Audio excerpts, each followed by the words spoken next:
Buenas, el día de hoy hablaremos de dos grandes filósofos modernos.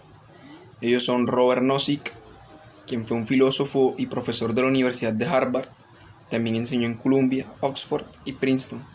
Hizo grandes contribuciones en diferentes áreas de la filosofía, como lo son en la teoría de la decisión, la epistemología y particularmente la filosofía política. La aparición en 1974 del libro Anarquía, Estado y Utopía, escrito por el profesor, constituyó una verdadera revolución intelectual en el campo de la filosofía moral, jurídica y política. Complejo de leer, una lectura extensa y un libro que tuvo polémica acogida en los ambientes académicos. Y a pesar que el autor rara vez volvió directamente sobre esas cuestiones, sigue siendo, tras 4 décadas, una obra singular del pensamiento americano.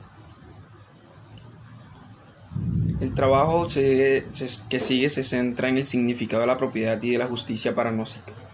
Luego de una rápida adscripción de sus ideas a diversas ramas del tronco del liberalismo, expone la concepción antropológica de Nozick, sin la cual es inentendible todo desarrollo posterior.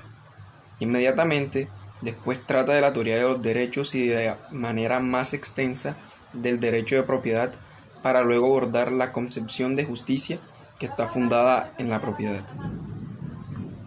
La obra de Nozick tiene un lugar destacado en la literatura política del siglo XX, por varias razones. Se trata de un trabajo esmerado, detalles sobre los problemas de la teoría política, con base en una relectura neocontractualista y usando la variada y compleja batería conceptual de la teoría de los juegos, la teoría de la decisión y una semántica lógica racional que está en línea con los trabajos epistemológicos que fueron heredados de Hempel y Carnap.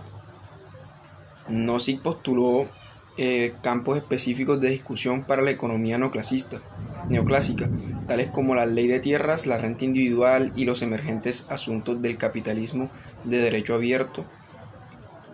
En un plano más ideológico, la obra de Nozick participó en la controversia con dos grandes desafiantes de la teoría política durante la década de los 80. Fueron el marxismo y el anarquismo. Contra ambas orientaciones sostuvo una variada gama de argumentos agudamente críticos. Ahora bien, hablando ya de él, nos centramos más en Robert Vernon Scruton, considerado como el heredero de Edmund Burke y heredero de la filosofía conservadora, un filósofo y escritor especializado en la estética y la filosofía política, particularmente en la defensa del tradicionalismo político. Fue un editor de 1982 a 2001 de Salisbury Review, una revista política conservadora. En su postura, Scruton constituyó y defendió inteligentemente y vigentemente las propuestas conservadoras para el siglo XX y XXI. Señala cómo las cosas buenas se construyen con facilidad y de lo difícil que resulta recuperar la paz colectiva o la confianza colectiva cuando ya se ha dañado, cuando pasa algo y lo daña. Roger Scruton, un conservadorista, dice que existen conciencias básicas entre liberales y conservadores.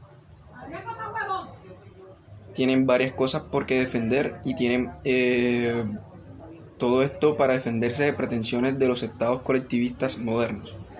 Pero también había ciertas diferencias fundamentales entre ambos.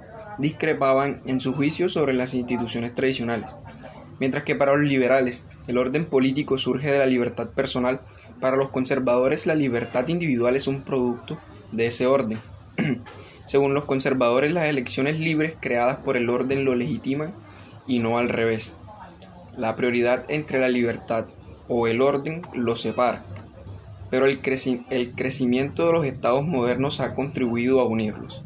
Y esto es lo que Scruton le llama como la conservadurismo filosófico.